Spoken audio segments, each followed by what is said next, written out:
Amara Cole thought she had it all figured out until one canceled date forced her to make the most shocking decision of her life. What started as a desperate plea to her driver became the scandal that would either destroy her family's legacy or reveal the truth about what really matters. But when society's elite turned their cameras on the heiress and her chauffeur, neither of them realized they were about to face a test that would challenge everything they believed about love, pride, and the price of choosing your heart over your reputation. Some secrets can't stay hidden forever, and some love stories refuse to be silenced, no matter how hard the world tries to tear them apart. What happened next at that charity ball would change two lives forever, but the real shock was still to come. If you're watching this incredible love story unfold, hit that subscribe button and tell me where you're watching from. I love hearing from viewers around the world. Amara Cole stood in her 28th floor office, staring at her phone screen in disbelief. The text message glowed back at her. "Sorry, work emergency came up. Can't make it tonight. Rain check?" She set the phone down on her glass desk with more force than necessary. Tonight was the Grand Meridian Charity Ball, one of Atlanta's biggest social events of the year. She'd bought the tickets months ago, her black gown with gold accents hung in her closet, perfectly steamed and ready. Now she had no date. Amara walked to the floor-to-ceiling windows that overlooked downtown Atlanta. The sun was already starting its afternoon descent. In less than 4 hours, she'd need to walk into that ballroom full of Georgia's social elite. Alone. Her phone buzzed, a text from her friend Priya. "Can't wait to see you tonight. Sloane's been asking who you're bringing." Amara's stomach tightened. Sloane Harrington had a talent for finding weakness and pressing on it with a smile. If Amara showed up without a date, Sloane would make sure everyone noticed. The whispers would start immediately.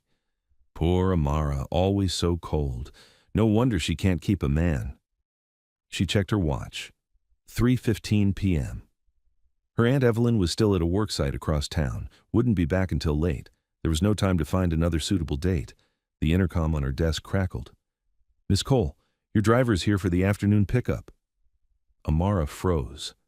Noah Whitaker had been her driver for 8 months now, 29 years old, steady as a rock and completely professional. He'd never made her feel like an obligation, never talked too much or too little, just reliable. The idea hit her like lightning. Before she could think it through, she pressed the intercom button. "Send him up, please. I need him to sign for a courier delivery." Her heart hammered as she waited. This was crazy, completely insane. But what choice did she have? 3 minutes later, there was a soft knock on her door. "Come in." Noah stepped inside, looking the same as always. Clean jeans, button-down shirt, work boots that somehow managed to look neat. His light brown hair was slightly messy from the Atlanta humidity, and his blue eyes held that same quiet alertness she'd grown used to. "You needed me to sign something?" His voice was calm, curious. Amara realized she hadn't actually arranged for any courier delivery. Heat crept up her neck. "Actually, there's something else." Noah waited, patient. She took a breath. "My date canceled for tonight. The charity ball at the Grand Meridian. I was wondering..."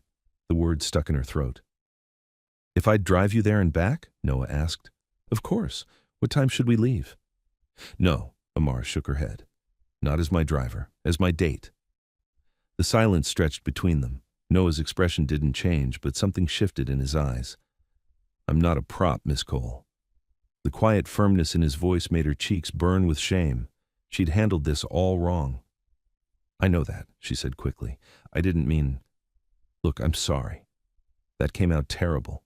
She sat down on the edge of her desk, suddenly exhausted. "I just can't show up alone tonight. People will talk, and not in a good way." Noah studied her for a long moment. "What kind of event is this?" "Charity ball. Fancy dress, dinner, dancing, lots of Atlanta society types." She met his eyes. "I wouldn't introduce you as my driver. You'd be my guest, my equal. And when people ask what I do for work?"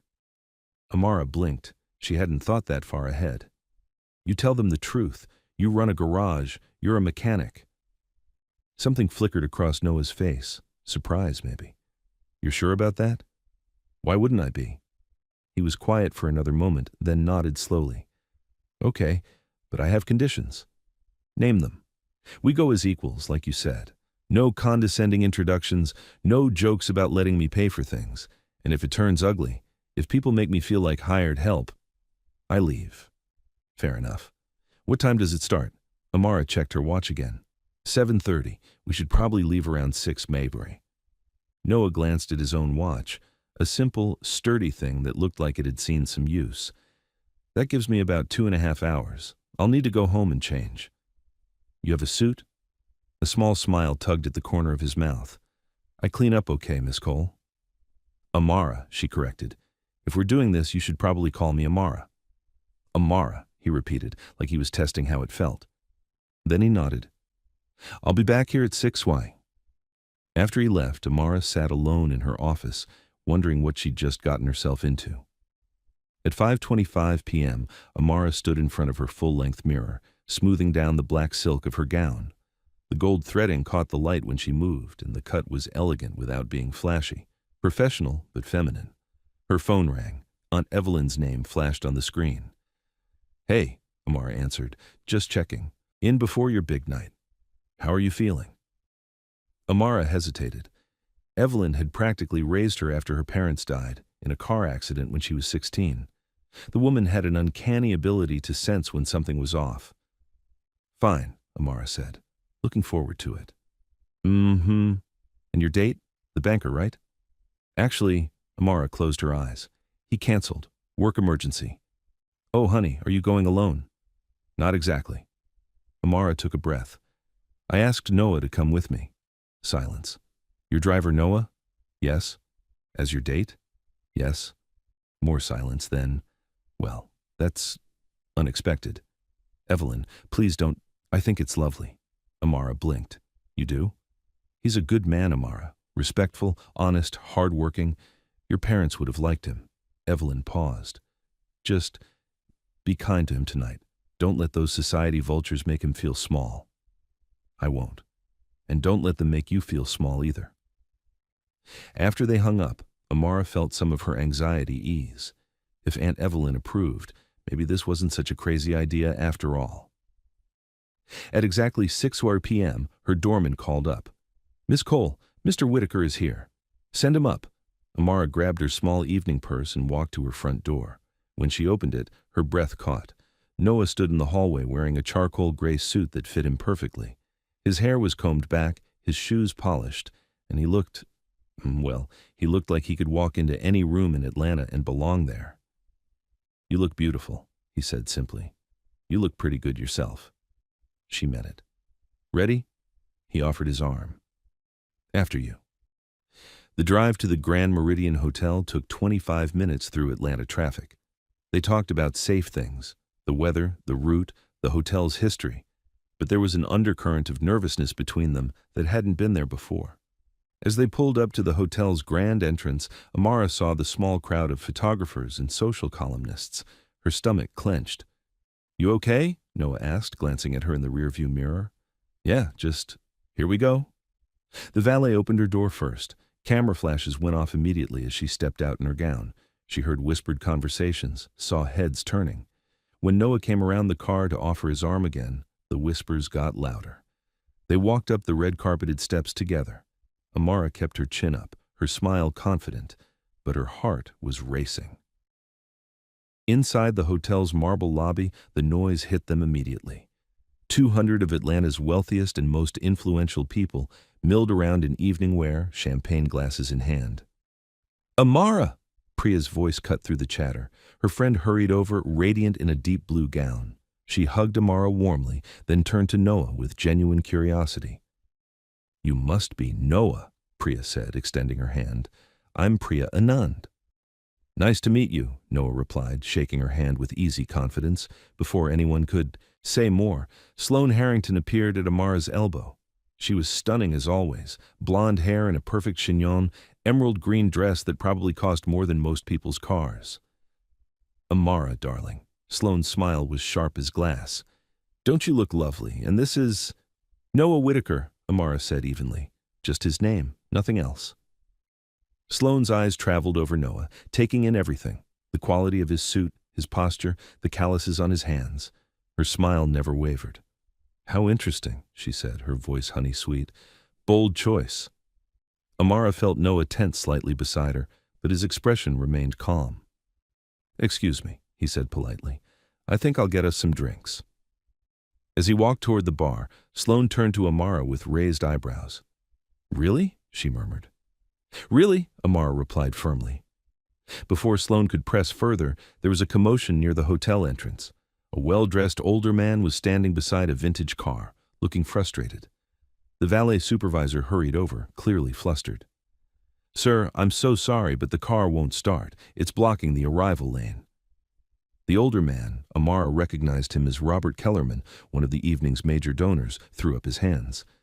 "I don't understand it. The thing was running perfectly an hour ago." Other guests were backing up behind the stalled car. The valet supervisor looked panicked.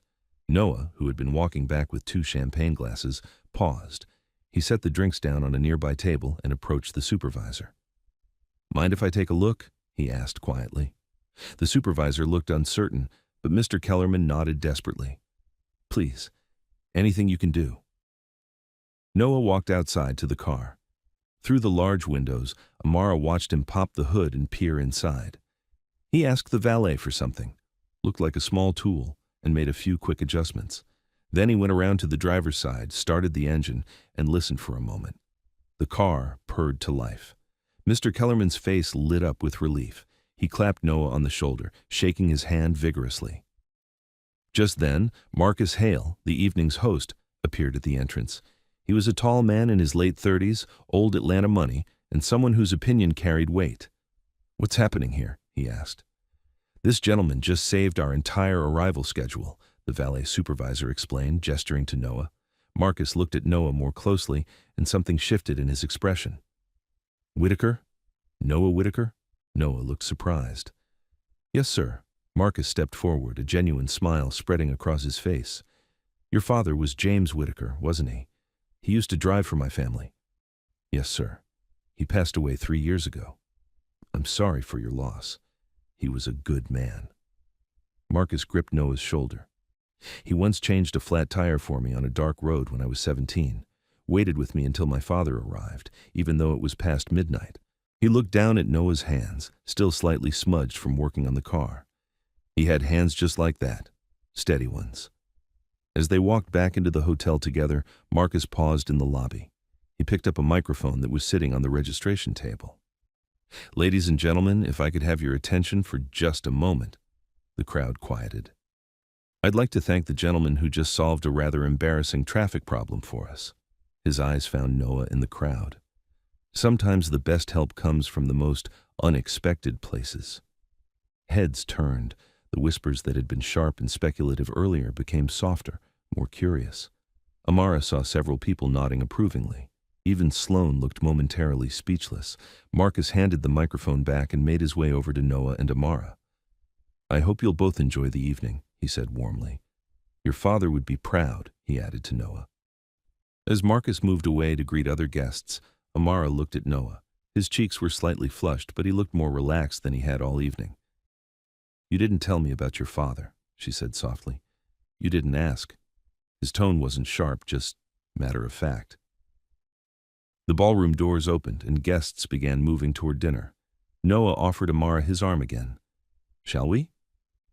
As they walked into the elegant ballroom, Amara realized something had shifted.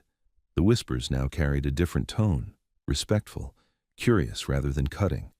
Maybe this crazy plan was going to work after all. The Grand Meridian's ballroom was breathtaking. Crystal chandeliers cast warm light over round tables draped in cream silk. Centerpieces of white roses and gold accents caught the glow, and a small orchestra played softly from a corner stage. Amara and Noah found their assigned table near the front. The place cards showed they'd be sitting with Priya, Marcus Hale, and 4 other prominent Atlanta couples.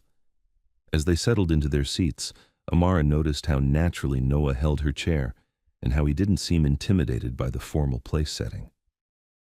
"You've done this before," she observed quietly. "My dad taught me," Noah replied, unfolding his napkin. "He said you never know when you might need good manners." Dinner conversation flowed easily.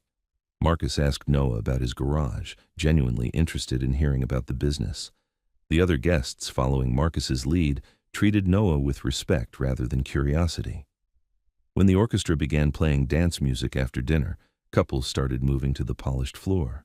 Amara watched them, feeling suddenly nervous again. "Would you like to dance?" Noah asked, as if reading her thoughts. "I should probably warn you, I'm not very good at following."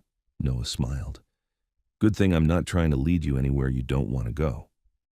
On the dance floor, his hand settled lightly at her waist, the other holding hers with gentle confidence. He was a better dancer than she'd expected, moving with quiet grace to the slow melody. "Where did you learn to dance?" she asked. "Community center classes when I was 15. My dad thought every man should know how to dance properly." Noah's blue eyes held hers. He was big on being prepared for any situation. "Smart man." He was. Something flickered across Noah's face. He would have liked tonight, seeing how Marcus remembered him. The song ended, but they stayed on the floor for one more. As they swayed together, Amara felt herself relaxing for the first time all evening. Noah smelled like clean soap and something faintly mechanical, honest scents that somehow felt more real than the expensive cologne cloud surrounding them. When they finally returned to their table, she excused herself to the restroom. Priya followed. "Okay, spill," Priya said the moment they were alone. "When did this happen?" "It's complicated," Amara replied, checking her lipstick in the mirror. "I needed a date." He agreed to help. "Amara," Priya's voice was gentle but firm. "The way you two look at each other isn't helping. That's something else entirely." Before Amara could respond, her phone buzzed with a text notification, then another and another. Priya glanced at her own phone and frowned. "Oh no." "What?" Priya showed her the screen. It was a photo posted to a local gossip Instagram account, the kind with a few thousand followers who lived for Atlanta society drama. The image showed Amara and Noah on the terrace outside the ballroom, city lights twinkling behind them. They were in profile, close together, looking like they were sharing secrets. The caption read, "Heiress and her chauffeur, Cole family taking charity to new levels, where Atlanta society Lexarn charity, ball nutsacting bold choices." How did they even get this? Amara stared at the photo. It was actually a beautiful shot, intimate and romantic, but the caption made her stomach turn. "Someone at the ball took it and sent it to them," Priya said grimly. She scrolled through the comments. Most were harmless curiosity, but a few were cutting. "Slumming it? Desperate much? Wonder what Daddy would think." Amara's hands shook slightly as she put her phone away. "Noah can't see this." "Honey, these accounts have maybe 2,000 followers. It'll blow over." But as they returned to the ballroom, Amara noticed heads turning their way. A few people quickly looked away when she made eye contact. The photo was spreading. Noah was at their table, talking quietly with Marcus about vintage car restoration. He looked up as she approached, and his smile faded when he saw her expression. "Everything okay?" "Fine," she said quickly, sitting beside him, but her voice came out tighter than intended. Marcus excused himself to make the evening's closing remarks. As applause filled the room, Noah leaned closer to Amara. "What happened?" She wanted to lie, to protect him from the ugliness, but something in his steady gaze made her tell the truth. Quietly, she explained about the photo in the gossip account. Noah's jaw tightened, but his voice remained calm. "What did it say exactly?" She repeated the caption, watching his face for reaction. When she finished, he nodded once. "Okay. That's it? Just okay? I told you when we started this that if it got ugly, I'd step back." He looked around the ballroom, taking in the sideways glances and whispered conversations. "This is what ugly looks like in your world." "Noah, I'm not angry, Amara. I just need you to understand that this is who these people are, and you need to decide if you're okay with that."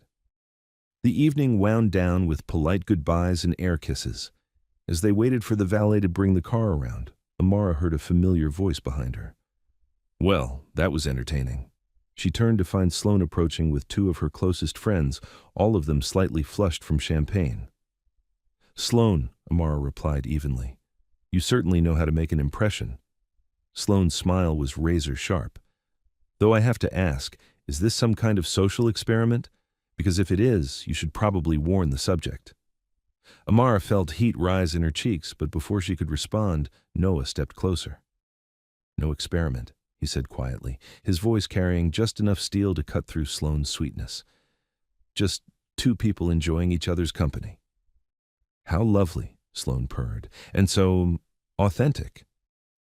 The valet arrived with Noah's car, a well-maintained older sedan that suddenly looked very modest next to the luxury vehicles filling the pickup lane. As they drove away from the hotel, Atlanta's downtown lights blurring past the windows, neither spoke for several minutes. Finally, Noah broke the silence. Are you embarrassed? Of what? My car, my background. The way I fixed that engine tonight instead of just standing around looking decorative. Amara turned to study his profile in the passing streetlight. No. Are you embarrassed of me? For caring what those people think? Yeah, a little. The honesty stung, but she couldn't argue with it. That's my world, Noah. Those people matter in Atlanta society. Why? Such a simple question, but Amara found she didn't have a good answer. Because they always had. Because her parents had cared. Because it was easier to play by rules she understood than to write new ones. It's complicated, she said finally. Is it? They pulled up to Amara's building. Noah parked and walked around to open her door, the same as he'd done countless times before. But everything felt different now. In the elevator up to her floor, Amara watched their reflection in the polished metal doors. They looked good together. Right together. The thought scared her. Thank you, she said as they reached her apartment door. For tonight, for everything. Noah nodded. What happens now? It was another simple question that felt impossibly complex. What did happen now? Did they go back to their professional relationship? Did they pretend this evening never occurred? I don't know, she admitted. Well, Noah's smile was small but real. When you figure it out, you know where to find me. The next morning, Amara woke to 17 missed calls and 43 text messages. The gossip photo had been picked up by 2 other Instagram accounts overnight, and someone had started a hashtag, Chauffeur Cinderella. Her phone rang as she sat at her kitchen counter, staring at the notifications. Have you seen it? Aunt Evelyn's voice was carefully controlled. Yeah. How's Noah handling it? Amara realized she didn't know. She'd been so caught up in her own mortification that she hadn't considered how this might affect him. Did his friends know? His customers? I should call him, she said. Yes, you should. And Amara, don't let fear make this decision for you. After they hung up, Amara stared at Noah's contact information for 10 minutes before finally pressing call. Good morning. His voice was neutral, professional. Are you okay? I'm fine. Are you? Noah, about last night. Which part? The part where we had a good time, or the part where your friends reminded us both exactly where I stand in your social circle? Amara closed her eyes. I want to see you again. Silence stretched between them. Are you sure about that? Noah asked finally. Because this is only going to get worse before it gets better. You know that, right? I know. And you're willing to deal with that? The photos, the gossip, the comments from people like Sloane? Yes. The word came out stronger than she felt. Okay then. His voice warmed slightly. Coffee? 10 a.m. at Murphy's Diner? Murphy's Diner was a small, family-owned place in Noah's neighborhood, the kind of spot where nobody cared about society pages or charity balls. When Amara arrived, Noah was already in a corner booth, 2 cups of coffee waiting. He stood as she approached, pulling out her chair. Even in jeans and a t-shirt, he maintained those small courtesies his father had taught him. So, he said once they were settled, ground rules. Ground rules. If we're going to do this, really do this, we need to be honest with each other. No games, no managing each other's lives without permission, no using this relationship to prove points to other people. Amara nodded slowly. What else? I won't be your rebellion against society, and you won't be my ticket into it. We're just 2 people seeing if we like spending time together. I do, she said quietly. Like spending time with you. Even without champagne and fancy dresses? Especially without champagne and fancy dresses. She met his eyes. Your turn. What do you need from me? Noah considered this. Honesty. If something bothers you, say so. If your family or friends make you feel like you're making a mistake, don't take it out on me.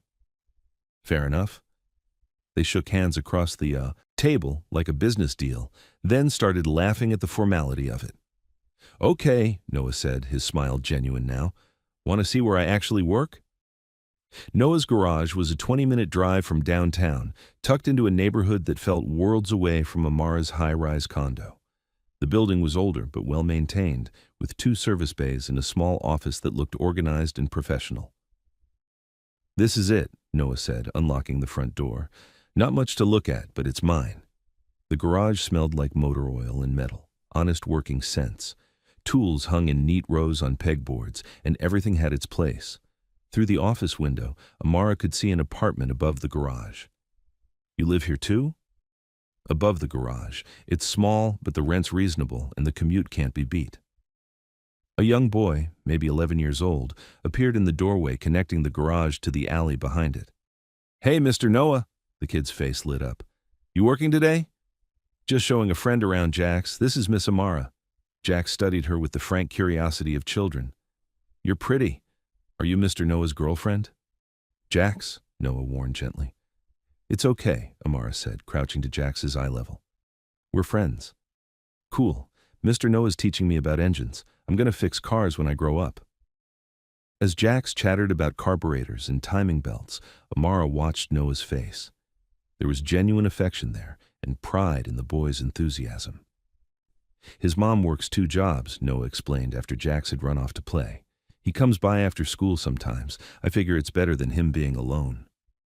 It was such a simple act of kindness, but it told Amara more about Noah's character than anything that had happened the night before. Her phone buzzed, a text from Priya. Lunch tomorrow? Need to debrief about last night? Another from Marcus Hale. Thank you for a lovely evening. Please give my regards to Noah. And one from a number she didn't recognize. Saw the pics, cute couple. Don't let the haters get you down. Popular today?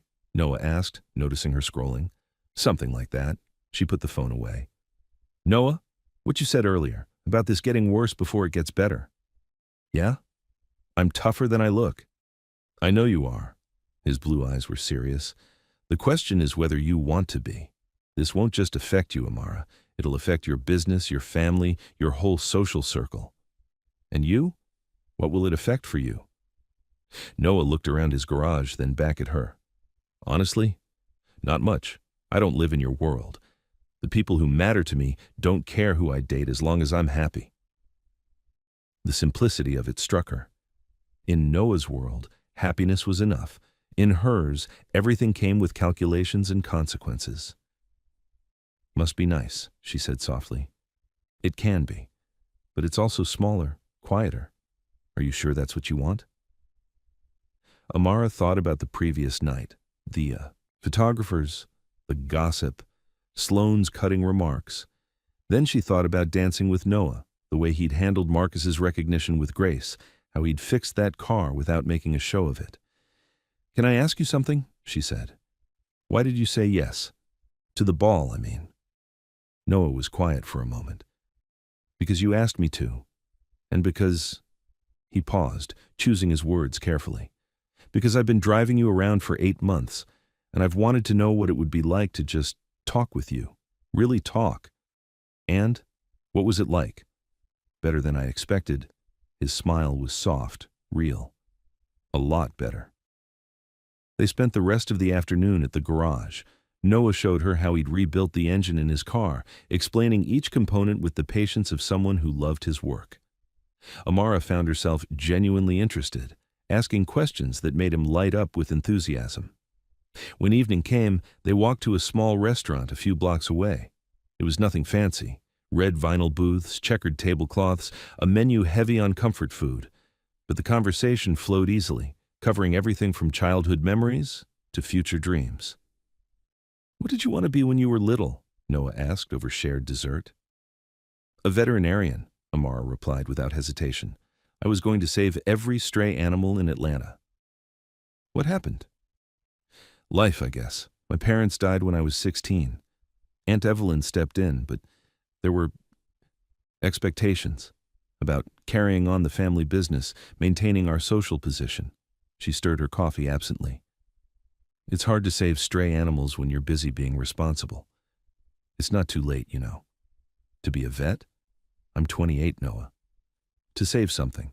Maybe not animals, but something. The way he said it made her think he wasn't just talking about career choices.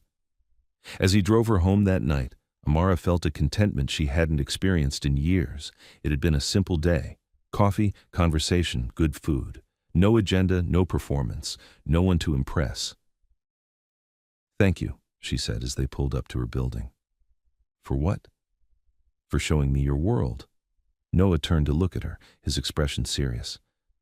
Amara, this thing between us, whatever it is, it's not about your world or mine.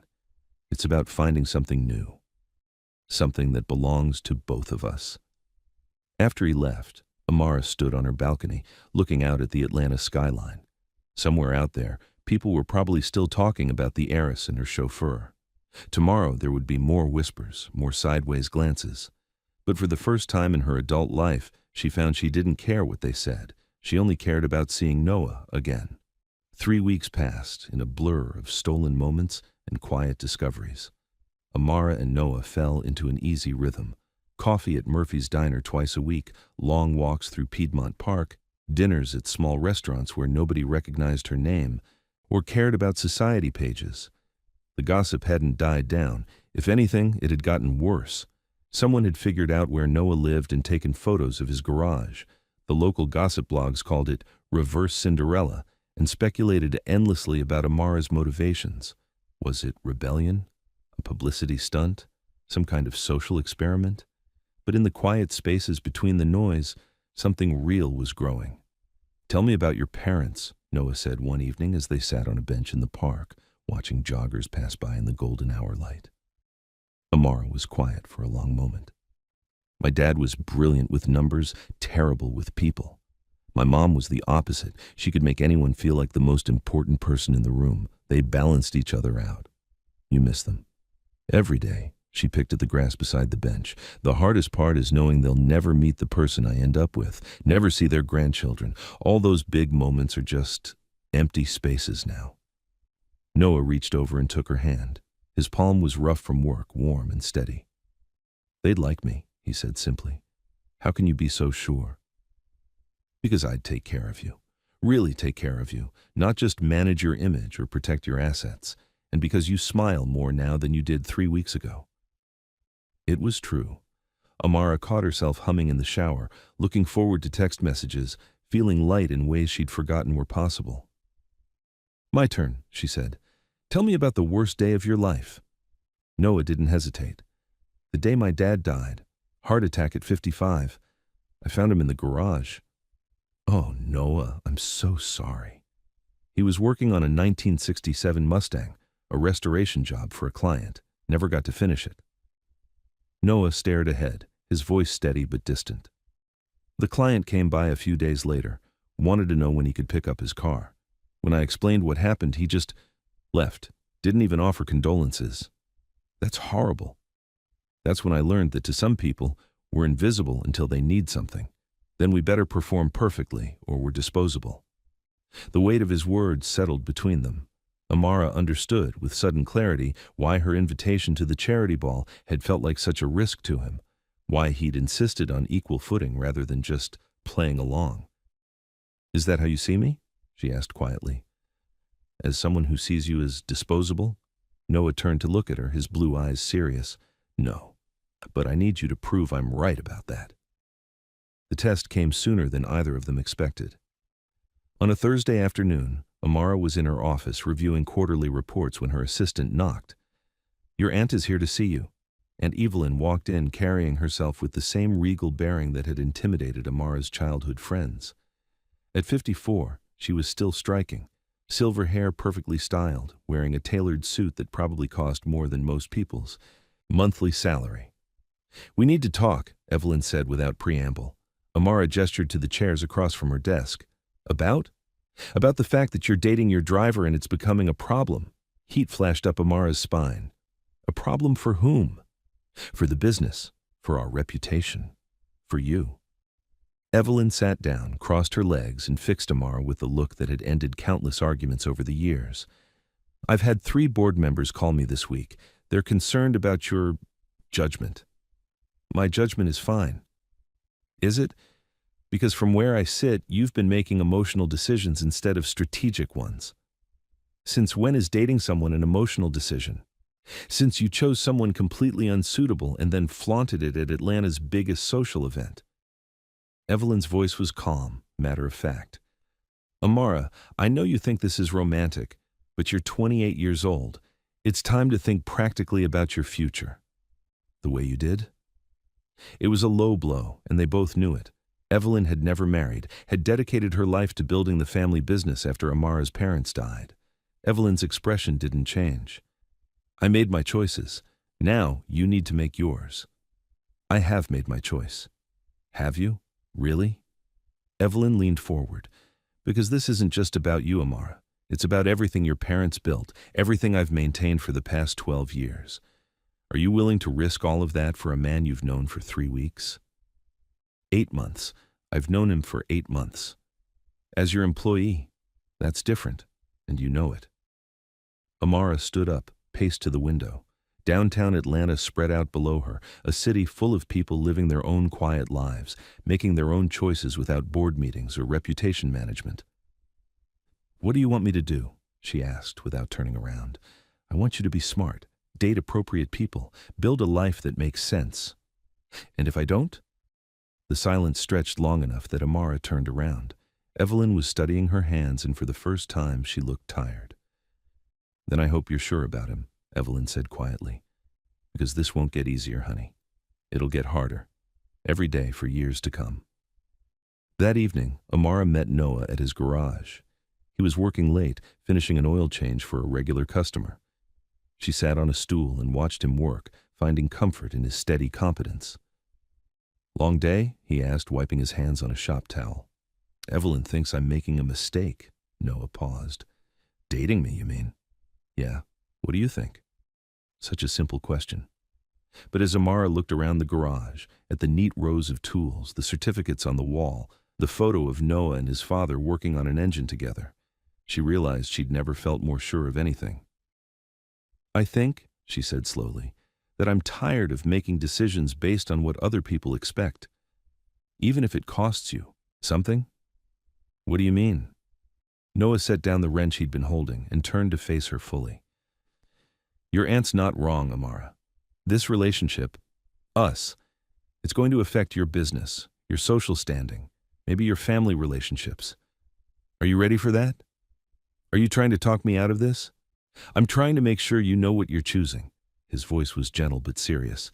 Because once we go down this road, really go down it, there's no pretending it was just a phase or a moment of rebellion. It becomes real. Amara stood up, moved closer to him. Noah, look at me. He did. I've spent my entire adult life doing what was expected. Dating the right men, going to the right events, making the right connections. And you know what? I was miserable, lonely, going through the motions of a life that felt like it belonged to someone else. She reached up, touched his face. With you, I feel like myself, the person I was before I learned to manage my image and calculate every choice. Are you telling me I should give that up? I'm telling you to make sure you know what you're trading for it. Instead of answering, Amara kissed him, soft at first, then deeper when his arms came around her. When they broke apart, both were breathing hard. I know what I'm trading, she whispered, and I know what I'm getting. The following Saturday, Noah invited Amara to join him for something special. He wouldn't tell her what, just asked her to dress casually and meet him at the garage at 5 p.m. When she arrived, she found the space transformed. String lights had been hung from the rafters, casting a warm glow over everything. A small speaker played soft music, and Noah had set up a makeshift dinner on overturned crates, takeout containers from their favorite Thai place, plastic cups, paper napkins. What's all this? Amara asked, charmed by the effort. Figured it was my turn to plan a date, Noah said, suddenly seeming nervous. I know it's not fancy. It's perfect. And it was. They ate pad thai and spring rolls while sitting on folding chairs, talking about everything and nothing. When the food was finished, Noah stood up and held out his hand. "Dance with me." "Here? Why not?" So they danced between the tool benches and car lifts, swaying slowly to music that echoed off the concrete walls. It was nothing like the charity ball. No formal steps, no audience, no performance. Just two people moving together in a space that smelled like motor oil and possibility. "This is nice," Amara murmured against his shoulder. "Better than the Grand Meridian?" "Much better." When the song ended, they didn't immediately separate. Noah's hand stayed at the small of her back, and Amara could feel his heartbeat against her cheek. "Amara." "Mm-hmm. I'm falling in love with you." The words hung in the air between them, honest and unadorned. No poetry, no grand gestures, just truth spoken quietly in a garage full of shadows and string lights. "Good," she said, pulling back to look at him, "because I'm falling in love with you too." They kissed again, and this time it felt like a promise, a commitment to whatever came next, complicated as it might be. When they finally pulled apart, both were smiling. "So what now?" Noah asked. "Now we figure it out together." But life, as it turned out, had other plans. Monday morning brought a phone call that changed everything. Noah was under his car, replacing a transmission, when his phone rang. He almost didn't answer. He was expecting Amara for lunch and didn't want to be interrupted. "Noah Whitaker." "Mr. Whitaker, this is Harold Dorsey." Noah's blood went cold. Mr. Dorsey was his landlord, an older man who owned several small commercial properties in the area. He was fair but business-focused, and he never called just to chat. "Mr. Dorsey, what can I do for you?" "I'm afraid I have some bad news. Property taxes in this area have gone up significantly, and I'm going to have to raise your rent." Noah closed his eyes. He'd been expecting this for months. The neighborhood was slowly gentrifying, and commercial rents were rising accordingly. "How much are we talking about?" 40% increase starting next month." 40%. Noah did the math quickly in his head. It would take his rent from manageable to barely possible, even if business stayed steady. "Mr. Dorsey, is there any way we could work out a payment plan? Maybe phase in the increase over a few months?" "I'm sorry, son. I've got my own bills to pay. If you can't manage it, I understand. But I'll need 30 days' notice." After Mr. Dorsey hung up, Noah lay under the car for a long time, staring at the undercarriage and thinking. 40%. Where was he supposed to find that kind of money? He could ask his regular customers to pay more, but most of them came to him specifically because his rates were reasonable. He could take on more work, but he was already putting in 12-hour days. Or he could ask Amara for help. The thought made his stomach turn. She had money, more than enough to cover the rent increase without even noticing it. But accepting her help would change everything between them. Instead of equals, he'd become someone she was supporting, someone she was helping, someone disposable when she got tired of the charity project. When Amara arrived for lunch, Noah was washing grease off his hands at the small sink in the corner of the garage. She looked beautiful, in a simple sundress and sandals, her hair loose around her shoulders. "Hey," she said, kissing his cheek. "Ready for food? I'm starving." "Actually, can we talk first?" Something in his tone made her pause. "Of course. What's wrong?" Noah told her about the phone call, watching her face as he explained the situation. As expected, her first instinct was to problem solve. 40%? That's ridiculous. She was already pulling out her phone. "I know someone who specializes in commercial real estate law. Maybe there's something—" "Amara, stop!" She looked up from her phone, confused.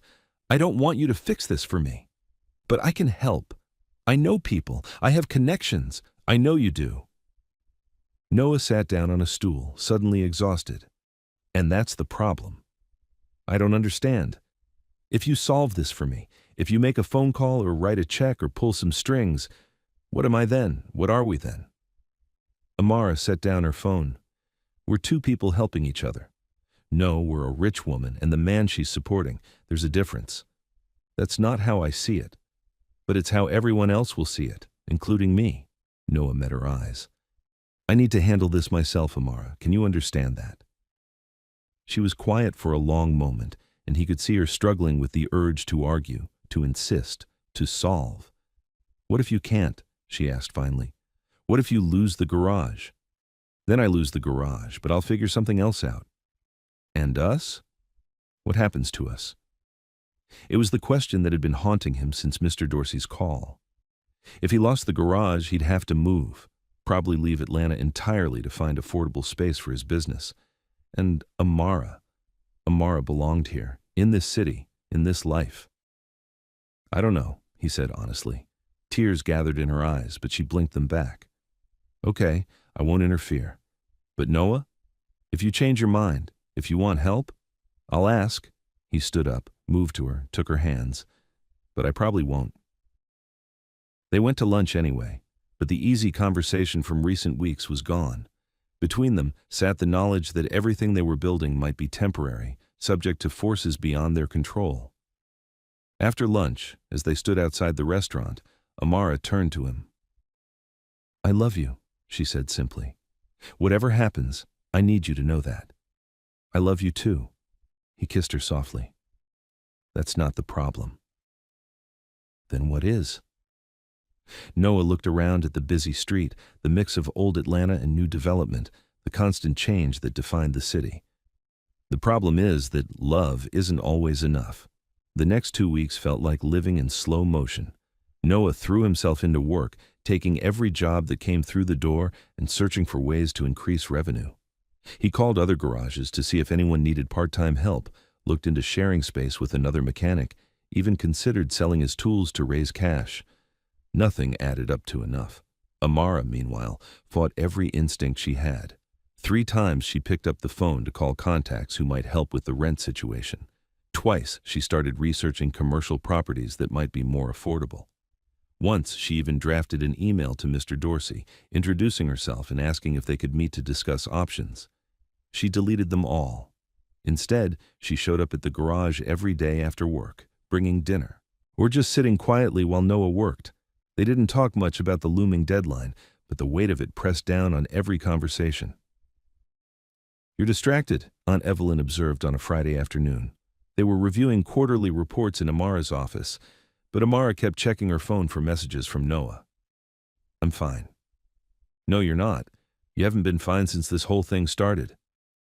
Evelyn set down her pen and studied Amara with sharp eyes. What's going on? Against her better judgment, Amara found herself telling Evelyn about Noah's rent situation, about his refusal to accept help, about the very real possibility that he might have to leave Atlanta. Evelyn listened without interrupting, her expression unreadable. He's proud, she said when Amara finished. He's stubborn. Same thing, often. Evelyn was quiet for a moment. You know, your father was like that. Refused help from anyone, even when we were struggling to build the business. What changed his mind?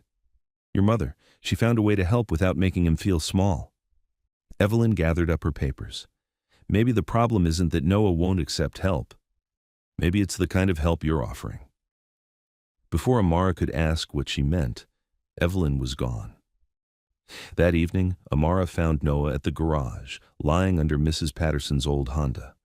His legs stuck out from beneath the car, and she could hear him muttering about rusted bolts. How's it going? She called out. Fan belt's shot, brake pads are worn down to nothing, and I'm pretty sure this thing hasn't had an oil change in 2 years, came his muffled reply. Other than that, perfect. Amara smiled despite everything. Even facing the loss of his business, Noah maintained his dry sense of humor. Mrs. Patterson's 83, she said, sitting cross-legged on the floor near his feet. She probably forgot about maintenance. 83 and still driving herself to the grocery store twice a week. I respect that. Noah rolled out from under the car, his face streaked with grease. But I'm going to have to charge her $800 for everything this car needs, and I know she doesn't have it.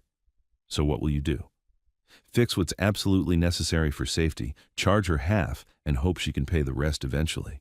He sat up, wiping his hands on a rag. It's not exactly a sustainable business model. Noah, can I ask you something? Shoot. Why do you do this? Run your own garage, I mean. You're skilled enough to work for any shop in Atlanta, probably make more money with benefits and regular hours. Noah considered the question as he put away his tools. Control, I guess. When I work for someone else, I'm just a pair of hands. When it's my shop, every decision matters. Every customer relationship is mine to build. He gestured around the garage. This isn't just where I work, it's who I am. Understanding hit Amara like a physical blow. This wasn't about money, or rent, or even pride.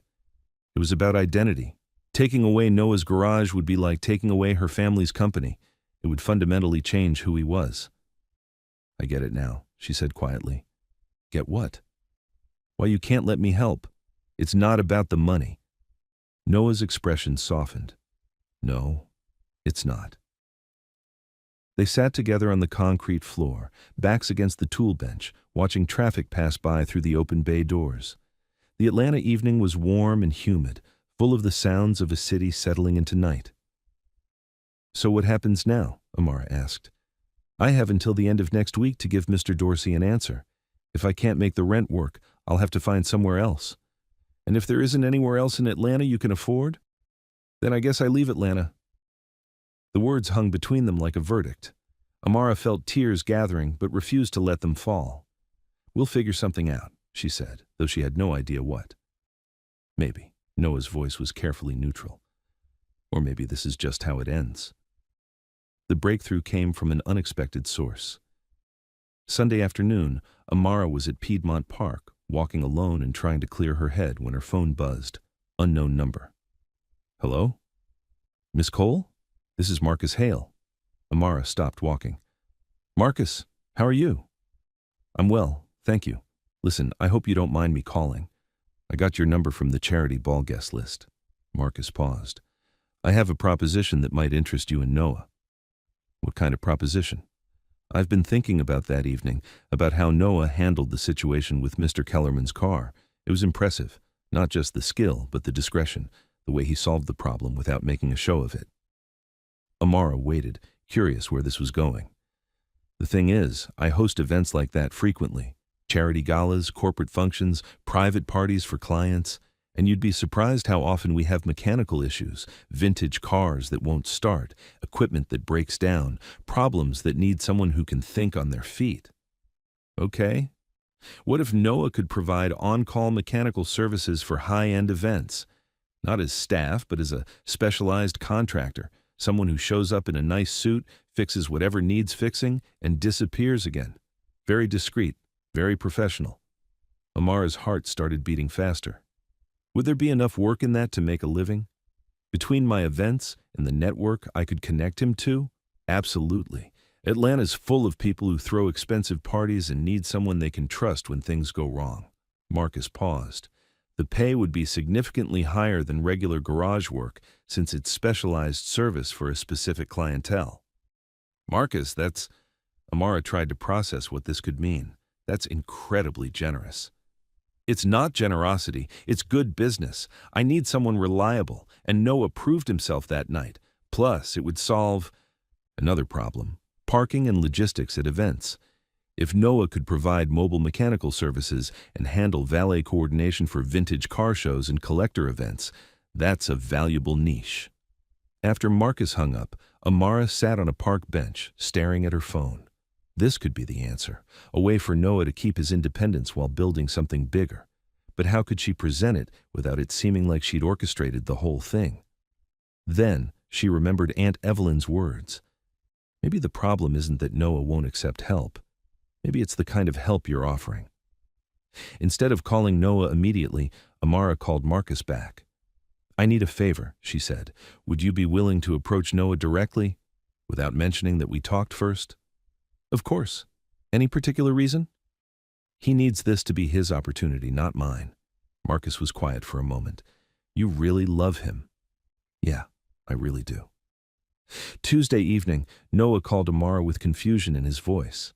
I just had the strangest conversation with Marcus Hale, he said. Really? About what? He wants to hire me. Something about mobile mechanical services for high-end events. Noah paused. Did you know anything about this? Amara chose her words carefully. Marcus mentioned he was impressed with how you handled that car situation at the charity ball. This feels like too much of a coincidence, Amara. Does it matter if it's legitimate work that you're qualified for? Noah was quiet for a long time. He's offering enough to cover the new rent and then some, plus potential for expansion if the business grows. And I keep thinking there has to be a catch. What if there isn't? What if sometimes good things just happen? That weekend, Marcus arranged for Noah to work his first event, a vintage car show at a private estate outside Atlanta. Amara didn't go, giving Noah space to prove himself without her presence complicating things. He called her that evening, excitement bubbling in his voice. It was perfect, he said. 3 different cars needed minor adjustments, the event coordinator needed help with logistics, and I spent half the time talking to collectors about restoration projects. Marcus introduced me to 6 other event planners. So it's real? The business opportunity? It's more than real. It's exactly what I didn't know I was looking for. Noah paused. Amara, I owe you an apology. For what? For assuming you were trying to fix my life. This feels different. It is different. Marcus came to you directly, offered you work you're qualified for, at rates that reflect the value you provide. That's not charity. That's business. Still, I know you probably had something to do with it. Amara smiled, even though he couldn't see her. Maybe I just have good taste in men. Marcus recognized quality when he saw it. 3 weeks later, Noah signed a new lease with Mr. Dorsey at the increased rate. But now he also had a growing roster of clients for event services, and 2 collectors had commissioned restoration projects that would keep him busy through the winter. To celebrate, he took Amara to dinner at a real restaurant, not a diner, not takeout in the garage, but a place with tablecloths and wine lists and servers who knew the specials by heart. This is nice, Amara said, looking around at the intimate lighting and fresh flowers on every table. I wanted to do something proper, to say thank you. For what? For seeing me as more than I saw myself. Noah reached across the table, took her hand. For the past year, I thought I knew exactly who I was and what I was capable of. Turns out I was thinking too small. You were never small, Noah. You just needed the right opportunity. No, it was more than that. His blue eyes were serious. I needed someone to believe in me, really believe, not just say the words. They talked through 3 courses about the future. Noah's plans to expand the event business, maybe hire help for the garage. Amara's ideas for scaling back her involvement in some of the social obligations that felt empty. As they walked back to Noah's car, Amara felt something settle into place. Not the desperate intensity of new love, but the deeper contentment of a partnership that worked. They'd faced their first real test, money pressure, pride, the temptation to take shortcuts, and come through it stronger. Amara? Yeah? I want to meet your aunt properly. Have dinner. Let her ask me all the questions I know she's been saving up. Amara stopped walking. Are you sure? She can be, intense. I'm sure. If we're doing this, really doing this, she should know who I am, and I should know her expectations. Okay. But I'm warning you, she's going to ask about your 5-year plan, your financial goals, and probably your intentions regarding marriage and children. Noah grinned. Good thing I have good answers. The dinner with Aunt Evelyn took place the following Sunday at her house, a gracious colonial in one of Atlanta's older neighborhoods. Evelyn had cooked herself, which Amara knew was a sign of respect. As they sat around the dining room table, Evelyn asked exactly the questions Amara had predicted. But instead of the interrogation Amara had feared, it felt more like a conversation between equals. What do you want from this relationship? Evelyn asked Noah directly. Partnership, he replied without hesitation. Someone to build a life with, someone who challenges me to be better while accepting who I am right now. And if Amara's social obligations conflict with your business needs, then we talk about it and find a compromise, like any couple. What about children? Noah smiled. I'd like them, 2, maybe 3, and I'd want to raise them to value work and kindness over status and image. Evelyn nodded approvingly. Good answers. After dinner, as Noah helped clear the table, Evelyn pulled Amara aside in the kitchen. I like him, she said simply. Really? Really. He's grounded, honest, and he doesn't seem intimidated by our family or our money. Evelyn rinsed a plate, handed it to Amara to dry. More importantly, you're different with him, happier, more yourself. I am. Then stop worrying about what other people think and just be happy. As they drove home that evening, Amara felt the last piece of anxiety released from her shoulders. Aunt Evelyn's approval mattered, not because Amara couldn't live without it, but because it meant the people she loved accepted the choice she'd made. So, Noah said as they pulled into her building's parking garage, that went well. Better than well. She likes you. Good. Because I was planning to ask you something, and it would be easier knowing she's on board. Amara turned to look at him. What kind of something? Noah parked the car but didn't immediately get out. Instead, he turned to face her, his expression serious but warm. Move in with me. What? Not right away. In a few months, when your lease is up. Move in with me. He gestured toward his building, visible through the garage entrance. I know it's not fancy and the neighborhood's not where you're used to living, but yes. And the apartment's small, but I could renovate, make more space. Wait, what? I said yes. Amara laughed at his surprised expression. Noah, I don't care about fancy, I care about you, about building something real together. He kissed her then, long and sweet, with the promise of everything they were building together. 6 months later, Amara stood in the garage that had become their shared space, watching Noah train Jax, now 12, on basic engine maintenance. The boy was eager and careful, hanging on Noah's every word. Respect the tools, Noah was saying, and they'll take care of you. Try to force them and they'll fight back. Good advice for life, Amara thought. The garage had expanded. Noah now employed 2 part-time mechanics and had a waiting list for restoration projects. The event services business had grown beyond Atlanta, with clients as far away as Charleston and Nashville. But the biggest change was simpler than business success. It was the way Noah smiled when she walked in at the end of the day. The way they'd learned to navigate decisions together, asking before acting, supporting without controlling. The way she'd discovered that happiness didn't require approval from people who'd never really known her anyway. Miss Amara, Jax called out, come see what Mr. Noah taught me. She walked over to where they were working on a 1995 Toyota Corolla. Nothing fancy, nothing exotic, just reliable transportation for someone who needed it. I changed the oil all by myself, Jax announced proudly. And I checked the tire pressure and tested the lights. He grinned. Mr. Noah says I'm ready to work on brakes next week. That's, wonderful. As Jax ran off to tell his mother about his accomplishments, Noah wiped his hands and moved to stand beside Amara. Good day? He asked. Better now. They stood together in comfortable silence, watching the sunset through the open garage doors. Outside, Atlanta continued its constant motion, traffic and construction, people rushing to appointments and obligations. But here, in this space they'd built together, everything felt still and right. Amara? Thank you. For what this time? For taking a chance on us, for being brave enough to choose something real over something expected. Amara turned to look at him. This man who'd taught her that love wasn't about finding someone to complete you, but about finding someone who helped you become more completely yourself. Thank you, she replied, for being worth the choice. As the last light faded from the sky, they walked hand in hand toward the stairs that led to their apartment. Tomorrow there would be work and obligations, the ordinary challenges of building a life together. But tonight, there was just this.